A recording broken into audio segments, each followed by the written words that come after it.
You ask Tiger to calculate. This deals with linear inequalities with one unknown. The final result is r smaller than 2.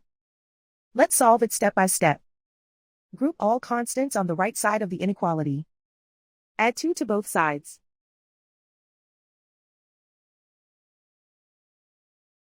Group like terms.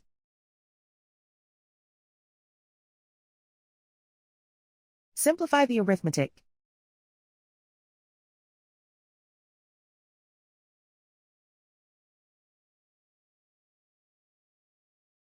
Isolate the r. Divide both sides by 5.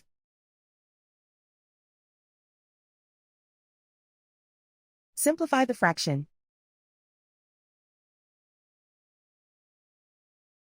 Find the greatest common factor of the numerator and denominator.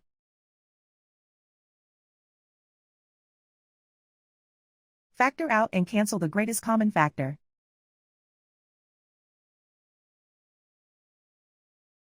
Plot the solution on a coordinate grid.